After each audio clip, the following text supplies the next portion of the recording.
Welcome back, everybody. It is the Working Brother back at you with another talk. Yet again, George McMillan III is back. George, how are you doing? I'm doing great. Excellent. It's good to have you back, and it's good to hear that you're doing great. It's always good to have you back, and especially when you want to talk about current topics and put them in the scope of geopolitical comedy, which is what this is, because this is a comedy show. Right. No, but a little bit of a serious note. George, what is it that you wanted to talk about today? Bangladesh? Why Bangladesh? Well, in general, I come here for amusement. Most people come here for amusement. Yes. There was a coup in Bangladesh, was there? This is Yeah, what I I hear. want to talk about. I want to talk about what's. I want to use this to talk about what's going on in the region in general. Yeah, the Duran covered that area the other day, and Brian Berletic covers that area very, very well. But I want to cover it differently. What Berletic is very, very good at is talking about the National Endowment for Democracy. And just to give some people some background in that, political agitation, agent provocateur stuff used to be done by the Special Activities Division in the CIA, in the OSS going into the CIA. In the early 1970s, I think it was 73. Because the CIA was so involved in co-opting communist movements and leftist movements and labor movements in Western Europe, Greece, France, Spain, Southern Germany, and the UK and the United States. They were heavily into that. They were also into different left-wing movements in Southeast Asia from 1950 forward. So because of those two things, the Senator Church had committee hearings and wanted to stop a lot of that political agitation out of the CIA. So they moved it out of the CIA to these non-governmental agencies, thinking that it would weaken the CIA's power. Where'd you read this, George? Is this Russian propaganda? No. Sounds like Russian propaganda. Yeah, okay, we're going to give people homework. All right. People watch John Stockdale videos, but also watch the history of Alan Dulles and John Foster Dulles, and watch how there's a video called how Lao operations changed CIA or OSS going into CIA. Their operations in northern Laos, which is where I need to get back to because I'm trying to finish my Dien Bien Phu visit, which I haven't been able to do. So if people start seeing how they did these community organizing events and political agitation propaganda stuff in the 40s and 50s after World War II, then people need to know that Congress wanted these things out into non-governmental organizations because the Senate, get this, the Senate and Congress thought they would have more oversight if it was done in the non-governmental organizations. Well, no, that radically increased the power of the agencies because it fused them with the NGOs and big finance. Now, going back in history, John Foster Dulles and Alan Dulles. Alan Dulles was head of the CIA when Kennedy got assassinated, right? And John Foster Dulles was head of DOS under Eisenhower. Well, during the 30s, they're parents of diplomats, and they were strong Protestant, I think, Calvinist, I believe. They're from way upstate New York, but their parents were career diplomats. They got law degrees and they worked for Sullivan and Cromwell in Manhattan dealing with big finance. When they went into OSS during World War II, then they worked out of City of London, Bletchley Park, and also in Bern, Switzerland, with, again, the big banking centers of the world. After the OSS became CIA, they went to work with, well, one brother worked for CIA, one brother was Secretary of State, so he's head of State Department. So they're head of covert operations and overt operations, two brothers. So they were used to doing these different operations coordinated within those two agencies. But when those movements got thrown into the NGOs, they took their backgrounds and they got big finance with big business together with the overt and covert agencies. So it actually multiplied their manpower and dollars spent on these operations. It didn't decrease it, it radically increased it. So Brian Berletic picks it up late in history, but I'm giving people the prehistory. Because it increased, it didn't decrease. I'm looking for a joke. It's politically correct, but I'll just keep silent. I think that's the most politically correct thing that I can do. I mean, silence, subtle humor is best. Shout out, first of all, to Alex Christoforou, who will be back sooner or later. We're gonna end up recording again. The rumor mill has it, for prompting this Bangladesh coup special with George. And shout out to that Crux Media, I think it was, for the B-roll. So, George, we set the framework, let's say, for the color revolution, endowment of democracy, and freedom to all the oppressed peoples of the world, including Serbia and Belarus and other places. What do you have to say about Bangladesh? Why did they kick out? Well, I want to go back and talk about a couple other things. When they started infiltrating these left-wing groups in the civil rights era, they also hired Marcuse and Horkheimer out of the Frankfurt group, because that aspect of psychology, social psychology, and sociology started mass manipulation techniques, not real theories of human behavior like Erich Fromm did in Anatomy of Human Destructiveness, which is the greatest psychology book ever. They were doing psychological manipulation techniques, very, very different from psychological health and productive dynamics versus destructive dynamics. That's what Fromm does. So he kind of got excommunicated a little bit out of the Frankfurt School, which is a good thing, not a bad thing. Actually, that's a great thing. So the OSS started using Marcuse's repressive tolerance techniques, which then became Saul Alinsky's rules for radicals, his techniques, and Gene Sharp's nonviolent revolution techniques. These different entities were working with academia to work with community activists to infiltrate and shape different organizations. And then, after the church committee hearings, these thoughts were used more. So it's a way to train. Well, I mean, it didn't happen out of conspiracy. People did it because they wanted to do it, but it ended up a way of training people in these techniques without actually sending them to a military base. And so that kind of evolved. Joaquin Flores.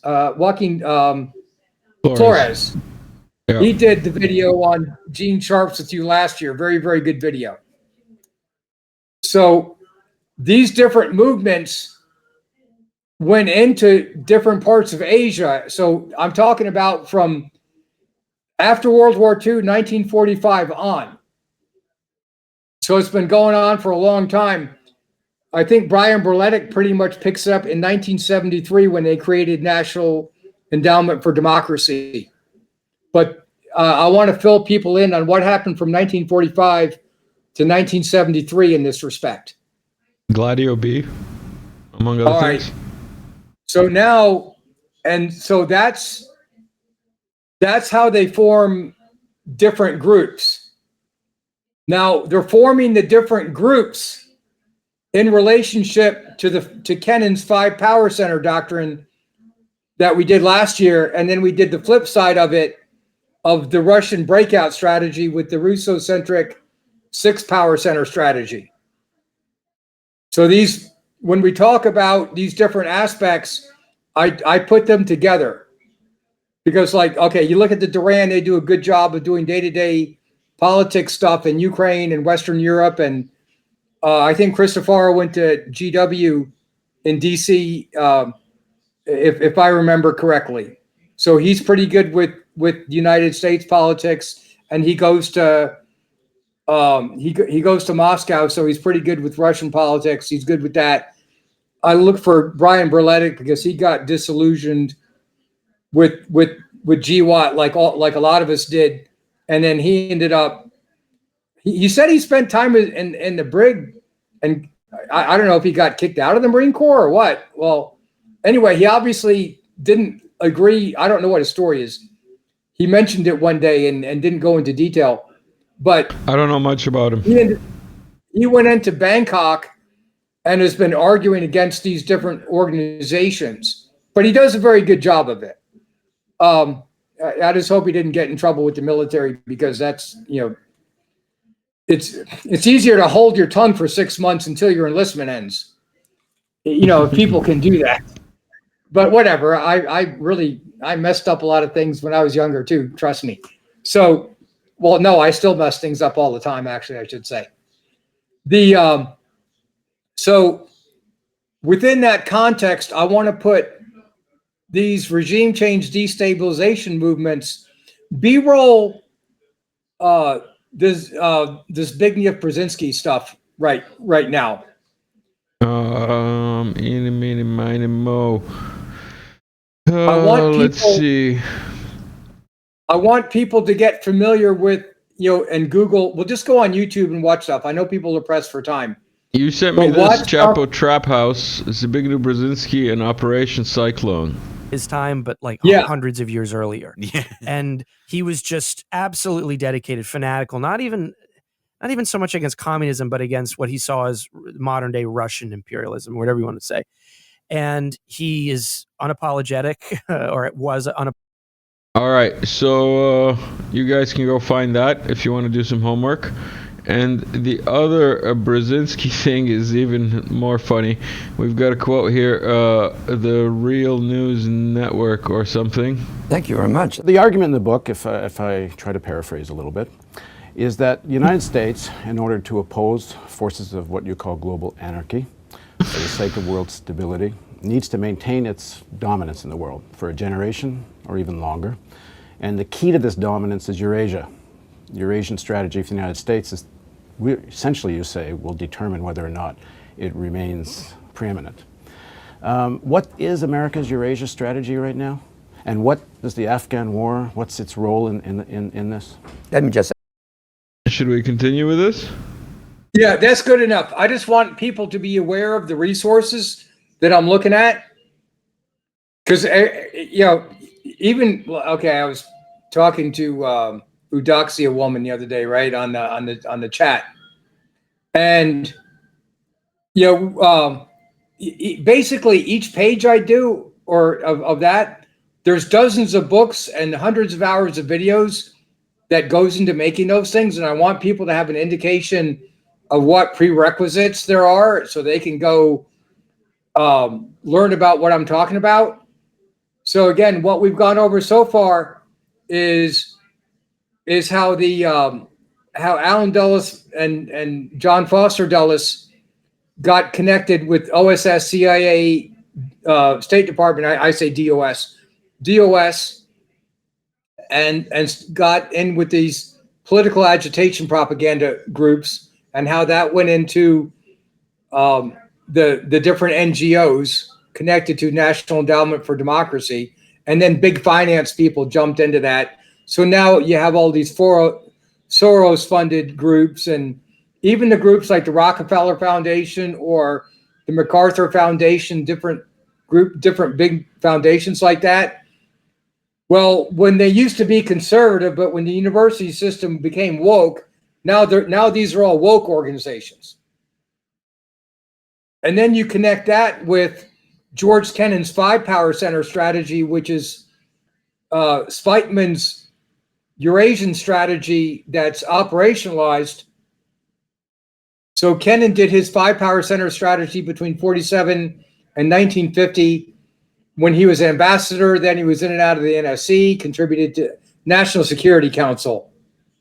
He was in and out of that. And then Zbigniew Brzezinski's coming on 20 years later, taking the same courses at, well, he's a Kennedy School guy, Oxford and then Kennedy School. So he would be Mackinder influenced and then Speakman influenced. So he'd go to the Kennedy School year round, and in the summers he'd go to the Yale Grand Strategies courses that everybody goes to, that they all go through. So then that's where this mixture of political agitation propaganda groups meet with the 5-power center strategy people. So his grand chessboard is an updating of the whole Mahan, Mackinder, Speakman, Kennan, sea power versus land power strategies. So with the different strategies, the geography stays the same. Mahan was talking about the sailing ship days, so you got to block the sailing ships. But then you had the railroads and highways. It's tradition. So those are so now you have, yeah, okay. So now you have different ways of moving goods, and then the last one is Russian natural gas pipelines, and oil pipelines too. So you have the sea power strategy was simple, but then highways, railroads, and pipelines, and even power lines is a way to move goods for money, and then you can do mutual trade. Then you get the dime integration, the diplomatic, infrastructural, informational, military, and economic integration. But it actually occurs because of infrastructural integration, information integration, and economic integration brings about diplomatic integration and then military operations. So it goes in a DIME acronym, but it actually does not work in that order. It works in a different flow chart. So go to, we did this Zbigniew Brzezinski videos because that's specifically in getting the United States entities involved with the Sunni freedom fighters, but then they're also violent extremist organizations. And then after 2011 or 2001, they became terrorist organizations, but you're talking about the same people. They have different names depending on whether we're mad at them or not. Of course. Okay, yeah. So he was funding the Mujahideen, which is the Pashtun mostly. I mean, I don't know. There's, in that case, the Pashtun, the Uzbeks, and the Tajiks, the Northern Alliance people, were actually on the same page as far as getting rid of the Russians. But then with the Russians gone, now the Pashtun want to push the Uzbeks and the Tajiks back across the Amudarya River. They see them as invaders, and they see their territory as going from the Indus River that goes through Pakistan to the Amudarya River that separates Tajikistan from Uzbekistan. So they hate the British, and there's tons. Okay, the people that Tommy Robinson has a problem with, or they have a problem with Tommy Robinson, I should say, or whatever. The Pashtun hate the British people because the line between the Duran line, yeah, you got it right there. The Duran line is the black line that goes over the Sulayman Mountains and separates Pakistan from Afghanistan. See, the Russians, Durand, who was head of Pakistan during the British Raj days, separated Afghanistan from Pakistan for administration reasons. It was never meant to be. It's always the fucking British, isn't it? It's always the fucking British with their maps. Yeah, they draw lines. Yeah. So they draw lines in very inconvenient locations for people that have been walking around the area. One would be almost inclined to believe they do it on purpose. One would be almost inclined to believe. Right. The rumor is that they do it on purpose. Those are just rumors, though. So you can read books about these rumors, by the way. I had several assigned to me in university days, and you can George, watch some of these rumors on all I can say YouTube is long time subscribers are loving the new George that's full of comedy. That's all I can say. Right. Let's get back to these imaginary lines that the British drew up that became real. Right. So they drew an imaginary line, right along the top of the Suleiman Mountains, and it separated the Pashtun. So the Pashtun hate the British. Then when the British left the British Raj in India and they broke it up, all of a sudden the Pashtun people had their countries divided. So they're not very happy with that. That was 100 years ago, literally. And so when they go to Britain, they hate the British because of what the British did. Well, I can't say I blame them either. I mean, they want their land back. I don't blame them. I mean, they want their land back. I'm not faulting them for it. They should also go back to Pakistan because they're not fitting in so well in England too. And I don't mean any offense by that. It's just with the events. Now that you bring it up for the second time. Yeah, due to recent events, I would say that they're not getting along. I've got some memes that are left over from the last talk. Arrest for social media posts. Russia 411, UK 3,300, and that was like a week ago or something. How do you feel about the very Orwellian UK policing of the internet and letting go of criminals to substitute with online commenters in their jails? Let me put it this way. I don't want to end up like some people and get banned from the UK because I kind of have to work there at sometimes. It's okay. There's nothing to see in the UK, man. And the weather's shit anyway. The weather's shit, the food's shit, their teeth smell. Nothing to see there. Look, this one came across my feed. My British friend, when we're talking with each other and he uses inshallah and alhamdulillah with me in conversation. Where's my coffee mug? I forgot. No, that was a one time allowance you have for that mug. No, I got other mugs that are different colors that say the same thing though, but they're different colors. So, I'm gonna take this moment to remind everybody that this channel is not eligible for monetization, and that you can find my links to buy me a coffee down in the description. Also Patreon. Thank you to the new Patreon who joined recently, and George's links are also in the description to his website. Now, George, what else did we want to cover today? All right. Now let's actually get to, post up. All right, yeah, no, okay, we'll do that one first, and then can you then after that just switch to just Google Maps of Eurasia, and then let's walk around it a little bit. Yeah. We'll just start with this one because we're talking about how the Pashtun tribes. The Pashtun tribes are there in tan, and then leave the map up so people can see. The light green there in the bottom is where the Baluch are.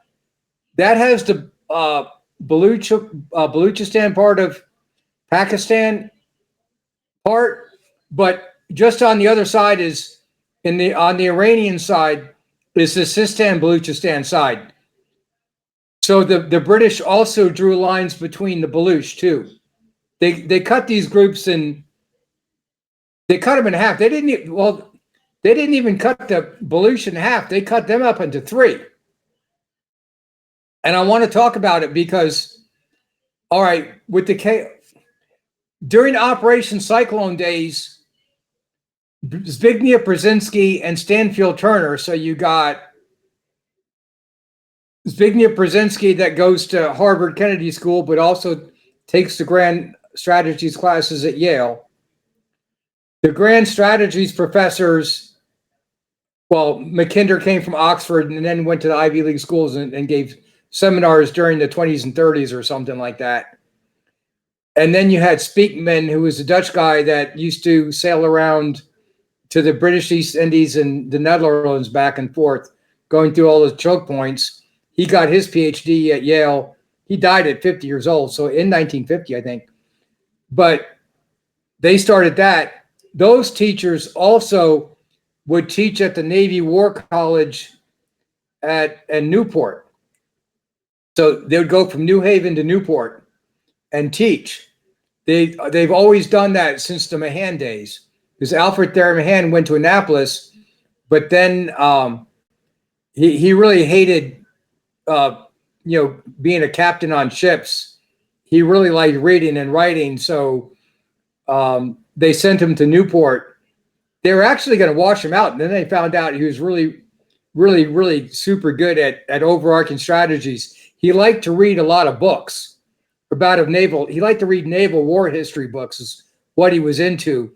He wasn't into the day-to-day driving the ship thing of teaching people how to drive the ship and how to do navigation. He didn't really like that. He liked reading history and doing that kind of stuff. He liked doing the overarching strategies. Okay, like myself. So, yeah, he was really into that. So they sent him there, and he would go back and forth to the other schools in that region too. So you got Boston a couple hours one direction, and New Haven a couple hours the other direction. So they would go back and forth. So Stansfield Turner went to Annapolis and then Naval War College because he's a Navy admiral. And a guy named Gaddis Smith, John Lewis Gaddis, taught at Yale the Grand Strategies, and he would go to Newport. And he was really the one that, he was writing, he's the famous George Kennan biographer. And he was talking to Kennan Kennan's whole career, basically. So because of that, you have Zbigniew Brzezinski and then Stansfield Turner, Brzezinski in the NSC for Carter, and Stansfield Turner being head of Central Intelligence, director of Center of Intelligence. So you got the NSC advisor and the DCI is what you call that. So you got the NSC and the DCI started Operation Cyclone, and it was to work with General Zia al-Haq out of Pakistan because he was a radical Islamist. He was working with people from the Arabian Peninsula that were Salafist Wahhabis.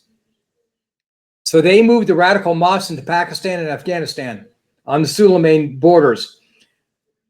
Brzezinski and Turner started funding them to destabilize Afghanistan, but they really wanted to destabilize all the stands and push the atheistic Marxists out.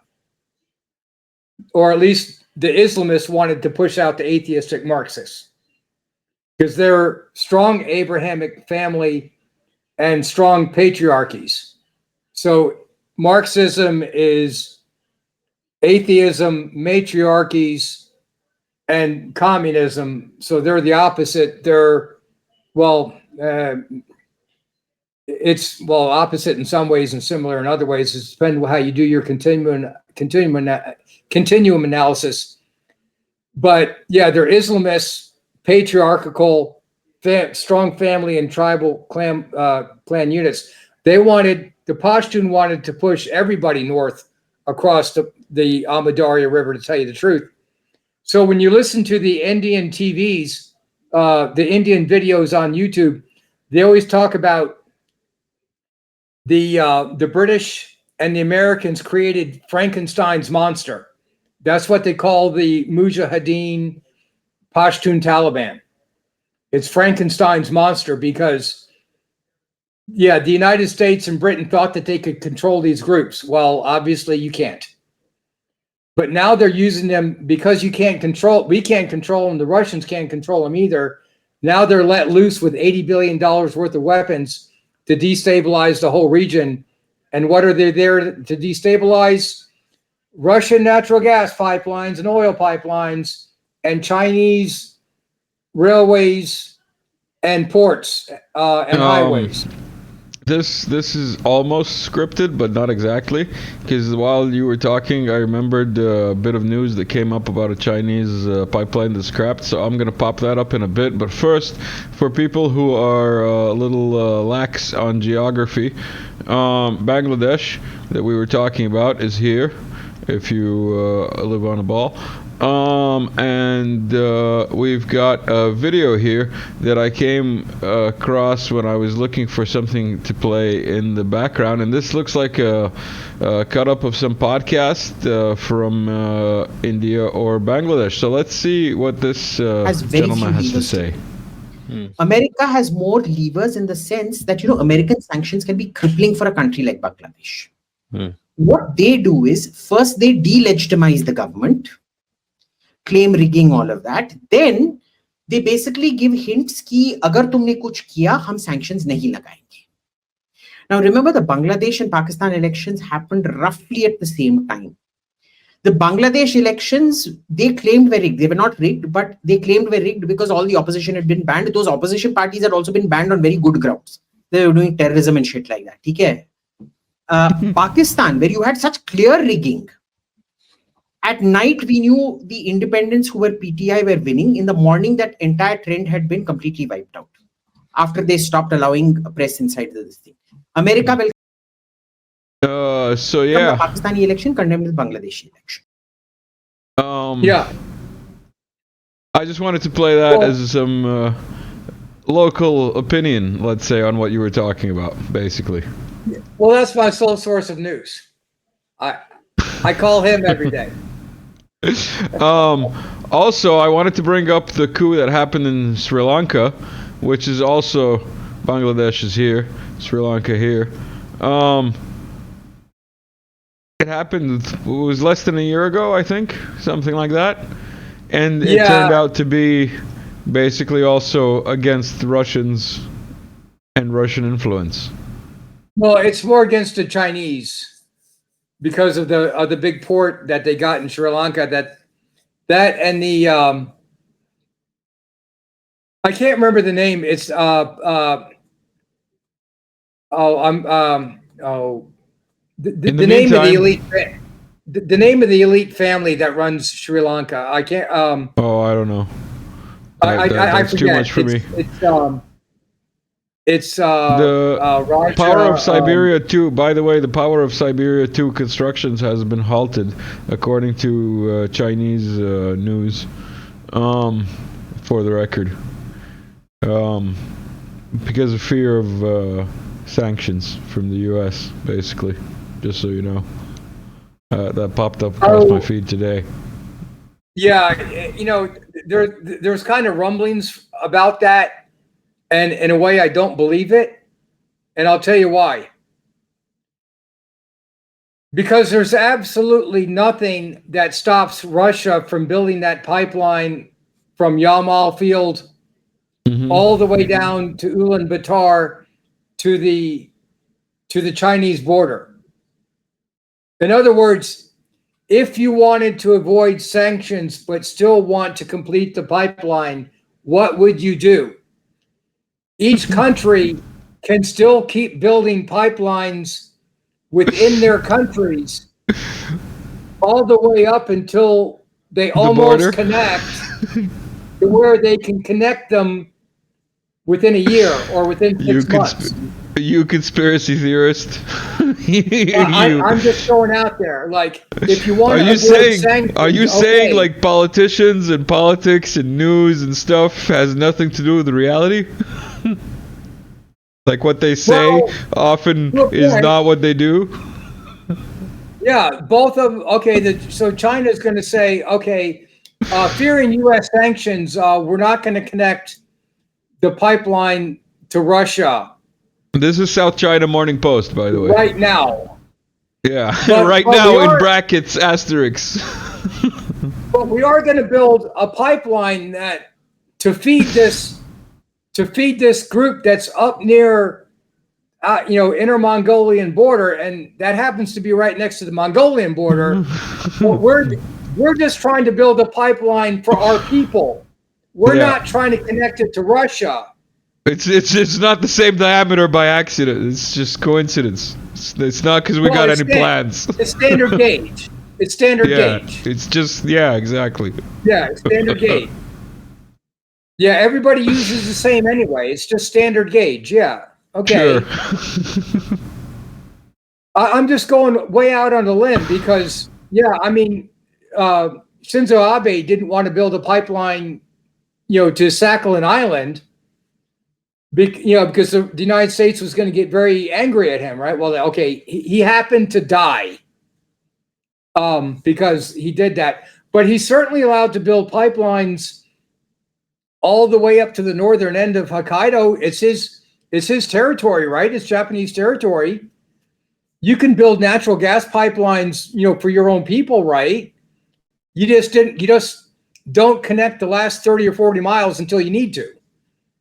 So it's, that's what they're going to do. They're going to keep on building the pipelines and tell the United States, no, they're not doing it. No, they're not doing it until they do it.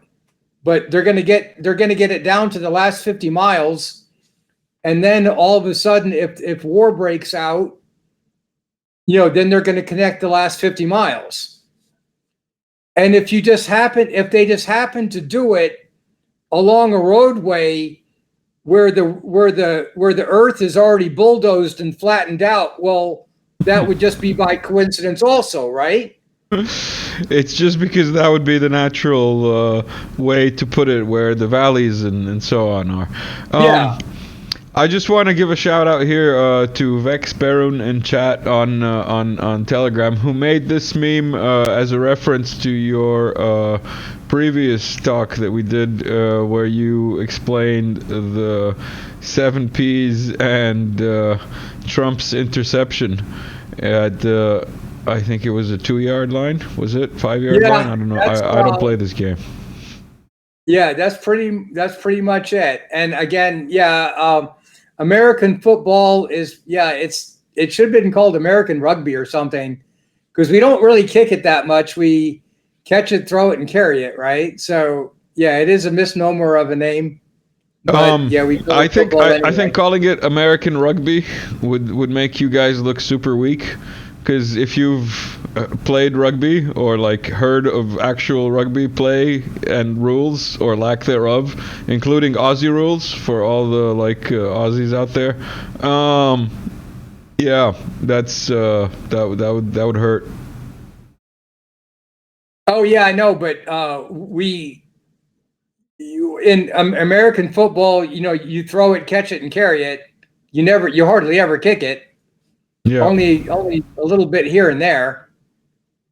So it is a big misnomer, because American football doesn't come from soccer; it comes from rugby. I'm not surprised. Like a lot of things in American English and English have nothing to do with what they seem like they have something to do with. Yeah, and when you talk about American football, they at Yale, American football is Yale rules, because we're talking about Yale. Mm-hmm. They're the ones that took a rugby ball and slimmed it down so you could throw it. And then that's what a college football is. A professional football is a little bit narrower, so you can throw it farther, so you can throw it faster. No way, I didn't know that. Yeah, but yeah, we Americans play Yale rules because we're talking about Yale. I just thought I'd throw that in there. It used to be Yale rules and McGill rules. McGill is the university in Montreal. And back when there were way fewer universities, these big old Ivy League type universities used to play each other. And it was, American football went towards Yale football. And then that's what changed Canadian football to be more like American football. I didn't know that there was a Canadian football, but I didn't need to know that. On the other hand, one of the other videos you sent me was this guy outlining narcissistic behavior, which I think concludes our thesis, let's say, on U.S. foreign policy very well. No, we still got more stuff to go with. We went from Central Asia. Before this guy? Okay. No, play him first, because we're playing this guy because we have some MPDs in our lives that well, we've had, due to recent events, this topic has come up, so people should understand it.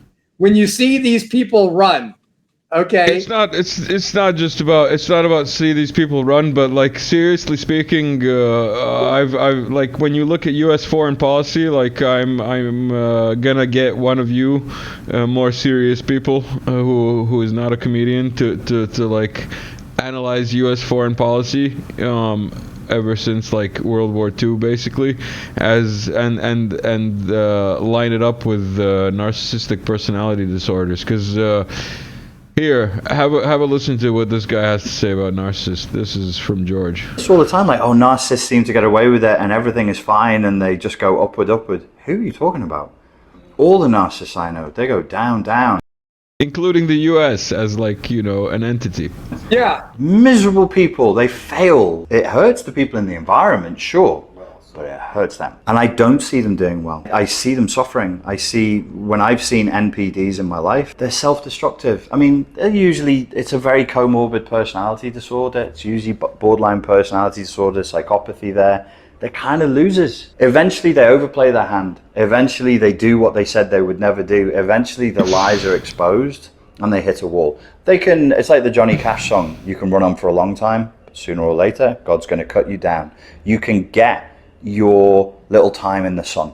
Okay, good for you. You got 10 years, you got 20 years, you got 30 years, but not forever. Not forever. I don't know somebody in my life with narcissism who went up. They all went down eventually. That pretty much sums up what's happening to the U.S. now, I'd say. Yeah. When I say the U.S., I mean like the globalist American empire, or whatever you want to call it, GAE. Well, the GAE. When you're talking about individuals, narcissists will always do something, and they'll always start a relationship out on the wrong foot and do something underhanded. But when somebody finds out about it in a month or 2 or 3, well, then it destroys the relationship. So, usually they don't get very far with it. They try to do something for a short-term gain of some sort that ends up, they end up burning their bridges. So if you know somebody that continuously burns bridges, you're probably looking at an NPD. Yeah.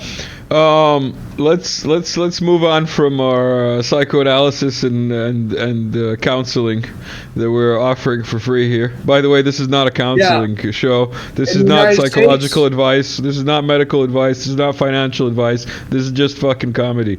Okay? Relax, people. No, wait. Hold on a second. We can't give financial. Well, wait. We don't. We're not giving any advice. There's no advice being given here. This is just pure comedy. Yeah, but we never tell people to do buy me a coffee or Patreon or anything like that, do we? No, we Is can't. that considered financial advice? No, that's just begging. That's just That's begging. just begging. Okay. Well, I never got very good at that game either because I don't. Anyway, I just don't want to waste my time doing that. When we do the rest of the 7P plan papers, you have an abandonment of the scientific project that Tooby and Kosmides talks about. Alan Bloom talks about it from the perspective of political philosophy. But you have a replacement of that abandonment of the scientific project in the philosophical and social sciences. It's being replaced by Marcuse's repressive tolerance and critical theory, and then later on goes into postmodernism and Derrida's deconstruction, Foucault's postmodernism and Derrida's deconstructionism. So it's all about destructing Christian capitalist society, and it's supposed to deconstruct it into Marxism. And what people need to know here is, as communism and Marxism experiments fail, the different leftist movements keep on trying to rebrand, but they still follow Rousseau's.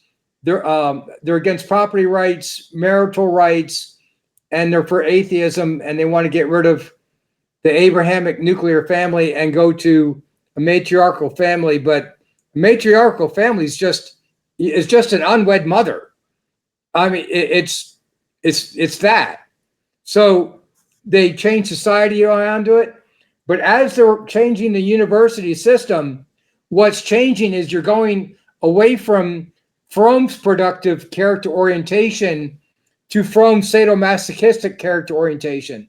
So you're, with the change in the university system, you're having more cluster A, cluster B, and cluster C's.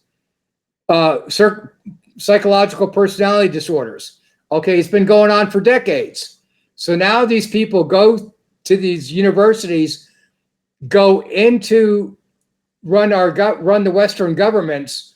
Now our Western governments is full of MPDs, and yes, they are burning bridges with our allies all along Eurasia, just burning bridges left and right. So now are you including Germany in this Eurasia? Because they're burning pipelines. I mean, it was the Ukrainians. That's right. Yeah. Just hold on. We're going to Bangladesh. We just went up to Pakistan. Now let's go next door to Myanmar. So just put your map up of Myanmar. Uno momento. Us plus TV. We gotta go down here. Yeah, there you go. Stop. Yeah, just Myanmar. Stop. Yeah, I'm all here. All right. Okay, so isn't it Burma Chinese though? Yeah, just which one is the time out? Which one pisses off the English more, Burma or Myanmar? Well, Myanmar for sure. All right, so then we're calling it Myanmar. Go on. Yeah. I'm going to tell Michael de LeBrock on you. Be my guest and tell him he's still invited. And tell him he's still invited. All right. In any case, go on. All right. Zoom out real quick. Zoom out. Yeah, zoom out on the map. Yeah. All right. So again, let's start off. The United States is trying to envelop Eurasia to back then it was put pressure on the Soviet Union and then separate Russia and China. Then when China became communist, it was to separate both Russia and China. And so China's been in a breakout period of containment. So they want to do integration with Central Asian stands so they could get access to Caspian Sea oil, gas, and minerals and food. They extend the Silk Road program to build the highways and railroads to have Indian Ocean access. So now that's actually occurring on either side of India. So India is kind of against it. They're against it. But who's really against it is the Anglosphere. So now they're trying to destabilize wherever China is trying to be.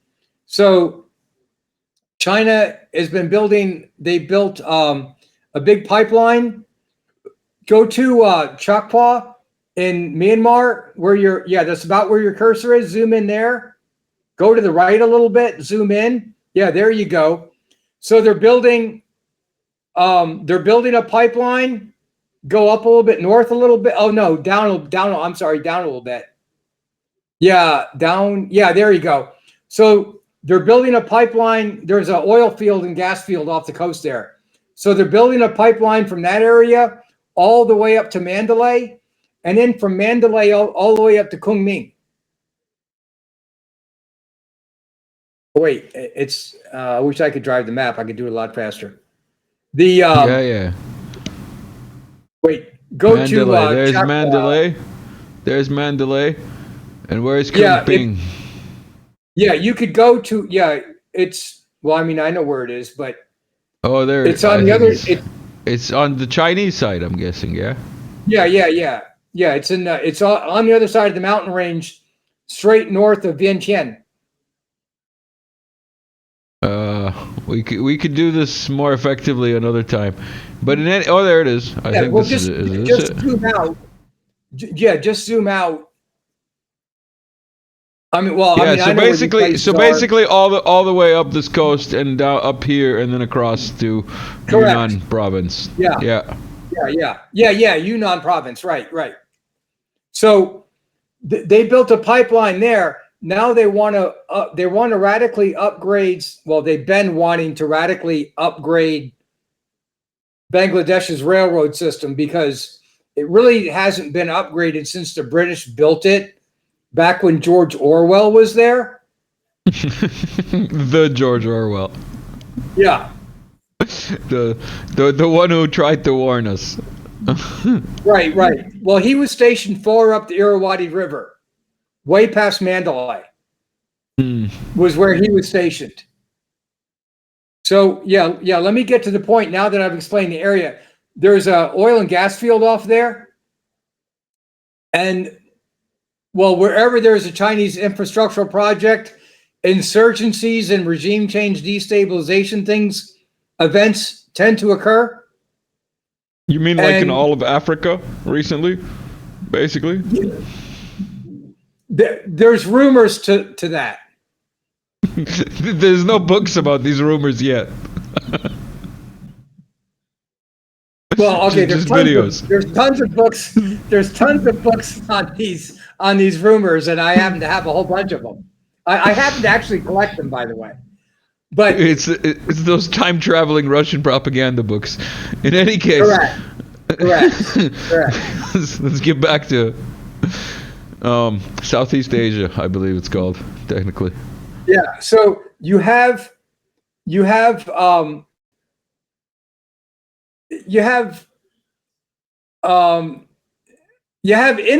elections. The elections in Myanmar are highly influenced. Endowed. By those. They're endowed. Yeah. They're facilitated. So now you have highly influenced elections in Bangladesh also. So before I was just talking about a history lesson of the church committee hearings. And if people were to watch videos on John Foster Dulles and Alan Dulles and Operation Cyclone and General Zia al-Haq in Pakistan, you would learn that this has been going on for a long time. And if you could watch more videos on Mahan and Mackinder, Mahan was just stopping trade because then you can trade what you have for cash and then go buy what you need. So if your country has minerals, everybody try to familiarize yourselves with Richard Auty's, that's Auty, his book on the resource curse thesis. I forget the name of it. It's out of print, so it's like really expensive. You can't get a lot of them. But There's not a lot of them, so the prices are high. But if people could read the synopsis on that, because like Orwell became a user's manual, Richard Audie's Resource Curse was about dictators who have resources sell it to the big multinational corporations, and then they get money. Now you can't dislodge the autocrats because they have enough money to pay for a military. Then they become entrenched in power. So you can't get economic and political liberalization that way. Liberalization meaning towards a free market, not left-wing liberalism. Yeah. Instead of Richard Audie wrote his book to how to move towards economic and political liberalization in the same way that Seymour Lipset wrote Some Requisites in Democracy, 1959, which people can download that, by the way, for free. Download that for free is what I'm telling people to do, and make sure you read that. So instead George giving you comedy homework. Yeah. Anyway, it's a very long article, but it's a must read. It's one of the key works in the field of modernization and political economic development theory book. And it's one of the basis of my unified behavioral theory. My unified behavioral theory comes out of that paper, and the liberal versus conservative evolutionary family form and government form thesis I talked about, and then an Enlightenment liberal versus conservative, which comes down to Montesquieu, Hume, Smith versus Rousseau, Marx, Engels thought lineages. So my unified behavioral theory is really putting 3 or 4 college syllabi together into one big model, literally. So yeah, they use Richard Audie as an owner's manual. He meant to do the reverse, but they use that as an owner's manual. What else do they use as Orwell as an owner's manual? And there's another book that they use as an owner's manual. There's like 3 big ones. It's funny that you call it an owner's manual. I want to say Lord of the Flies, but no.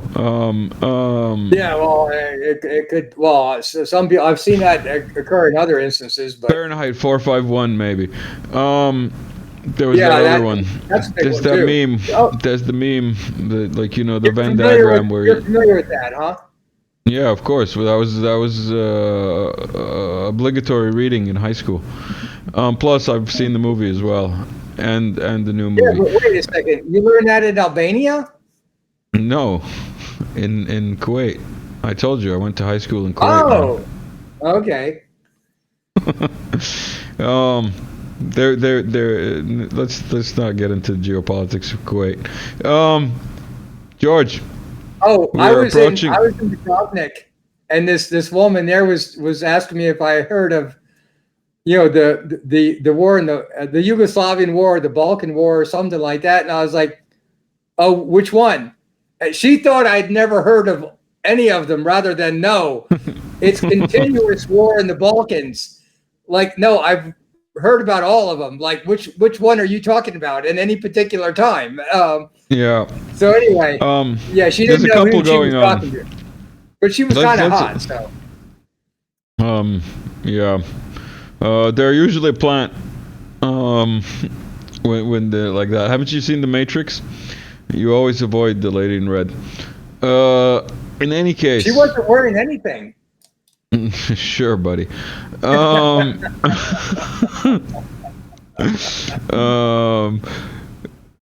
Yeah, that might be Thailand, not Croatia. In any case, okay.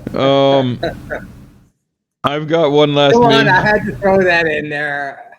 Yeah, it's good. People like it when you with your new humoristic approach to this whole. It's much more relaxing for everyone. Wait, involved. They like it? Yes, they do. You're up to 20 fans now. I'm pretty sure. Well, I gotta stop that then. Well, we always enjoy having a talk with you, George. We've got one last meme here. So yeah, pull out on the map and let's finish this up. For real? You're gonna do this to me? Yeah. Let's finish this up. It's the 1 hour mark, man. I don't care if we're gonna be an hour and 5. Just put the map up and let's finish it. It better be 5, not 75.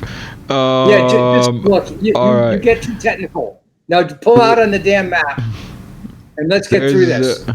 Okay, we're talking about the 5 power center doctrine of Kennan. It was the United States and North America in one power center, connected to Western Europe in power center number 2, and the first island chain, meaning Japan, South Korea, Taiwan, the Philippines, the first island chain, being the Pacific allies. And you want to contain this. Back then it was the Soviet Union in power center number 4, and China and Maoist China in power center number 5. All right, so the United States, or the Anglosphere, wants to block in all their ports and pipelines and railroads, and then where they can't do that, you want to use ethnic rivalries to cause havoc and mayhem in those areas to stop their infrastructural projects. So we have the collapse of Afghanistan. We have the uprisings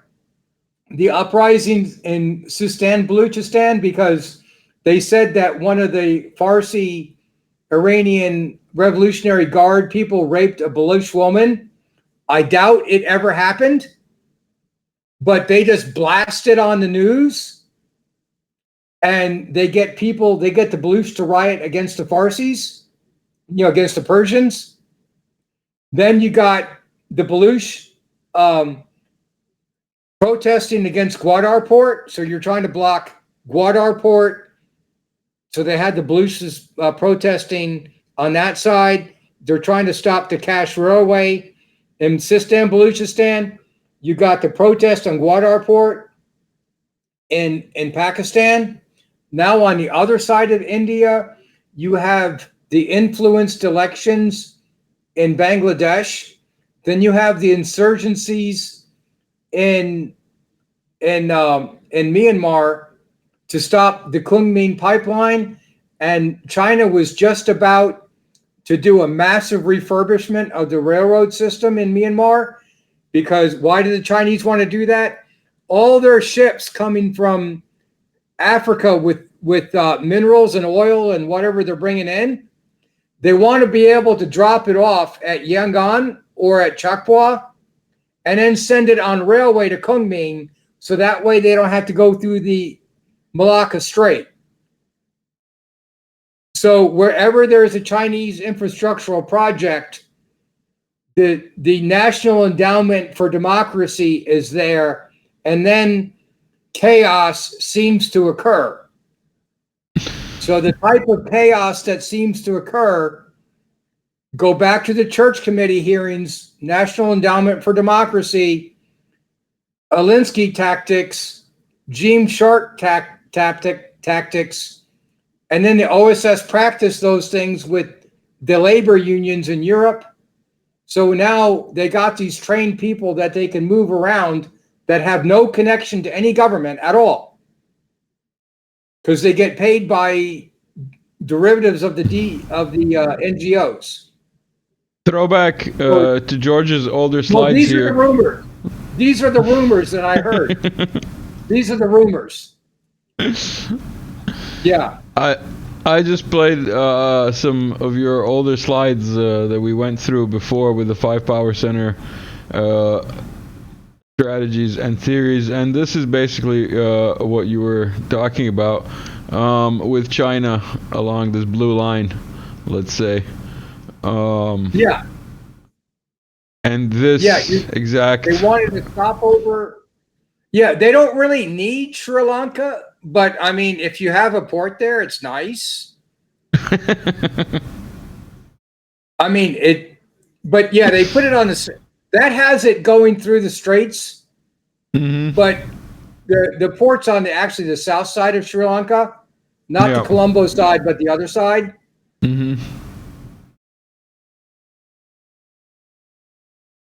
But yeah, throwback to old slides with George. And now, are you done, George? Yeah, I just want people to know that now with the heavily influenced elections in Bangladesh, it complements the heavily influenced situation in Myanmar, the heavily influenced situation with Imran Khan in Pakistan, the heavily influenced situation in Baluchistan, Pakistan, the heavily influenced situation in Sistan, Baluchistan, Iran. Endowed. So it's a very heavily with democracy. Endowed. Yeah, they're spreading democracy. And these are armed groups spreading democracy. So George, thank you. As always, pleasure to talk to you. Yeah. Thank you for the insights. Sorry for the interruptions. People kind of expect it nowadays. Everyone, don't worry, I'll pitch later on. Everyone, like, share, subscribe. Don't forget to check out George's link, and my link is in the description. Have a good one. See you later. Yeah.